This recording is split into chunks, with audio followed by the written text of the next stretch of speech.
On parle vraiment très souvent de comment améliorer sa visée. Ça apparaît évidemment comme un des facteurs clés pour gagner ses duels et être meilleur sur CS. Mais il y a un aspect qu'on néglige beaucoup, voire qu'on ignore quand on n'a jamais joué contre des professionnels.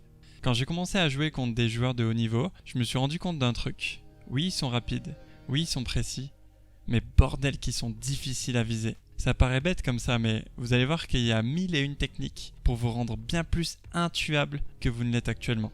Alors évidemment, il faut protéger son corps par des obstacles, il faut straffer, toutes ces bases-là, on va pas revenir dessus, mais ce qui nous intéresse là, ça va être les détails, les micro-détails.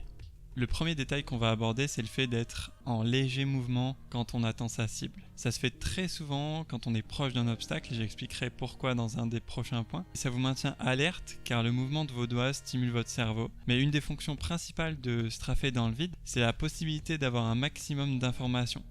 Sachez que l'information, c'est l'or de Counter-Strike quand vous jouez en équipe.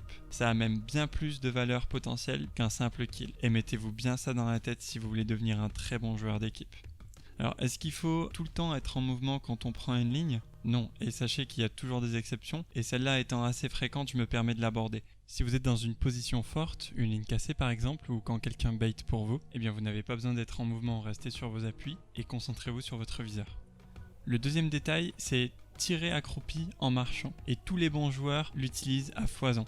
Pour ceux qui l'ignoraient, la précision quand vous êtes accroupi en marchant et en tirant reste la même que quand vous êtes accroupi sans bouger. Alors pour ceux qui découvrent ce type, c'est une mécanique assez avancée, alors faites-le au feeling, mais entraînez-vous d'abord en solo, en deathmatch ou contre des bots.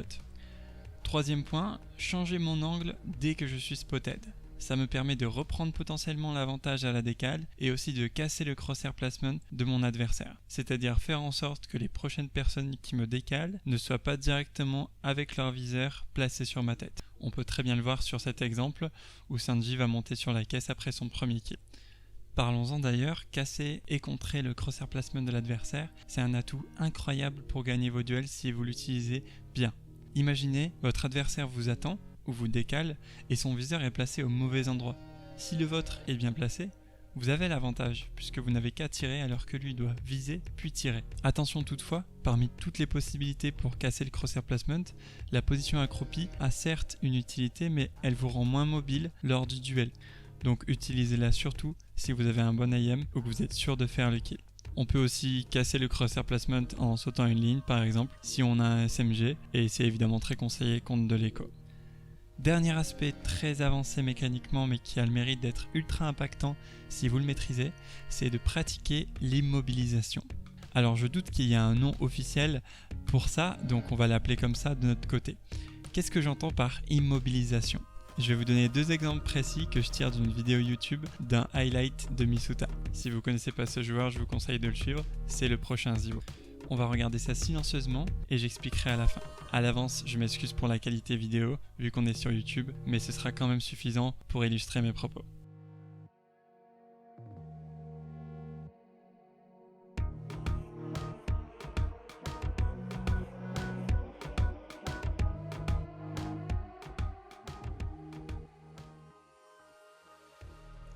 Dans la première action, on voit Misuta à la WAP qui fait le mouvement pratiqué par des bons snipers, c'est-à-dire qu'entre deux tirs, il va faire un strafing et ça va avoir deux utilités principales. D'abord, ça va le rendre plus difficile à viser, évidemment puisqu'il est en mouvement, mais surtout, ça va lui permettre de prendre une information et d'immobiliser l'adversaire. Imaginez qu'au moment où Misuta fait son strafing à gauche, quelqu'un se retrouve face à lui. Il va donc essayer de tirer et par conséquent s'immobiliser. Dans le cas où ça serait arrivé, Misuta aurait juste à préparer son viseur, décaler et tirer. Ce qui est beaucoup plus rapide puisqu'il n'aura pas à viser, puisque son viseur sera déjà prêt pour tuer sa cible. Pas de chance dans cet exemple, personne ne le voit straffer, mais c'était intéressant de commencer par ça. Heureusement, malgré la qualité vidéo, on voit mieux ce que je veux dire dans son troisième kill lors de l'exemple à la M4. On voit bien le joueur qui s'immobilise car il essaie de tirer sur Misuta, sauf que Misuta s'est retiré du viseur de l'adversaire, et quand c'est à son tour de tirer, la cible est bien plus facile à abattre puisqu'elle est immobile.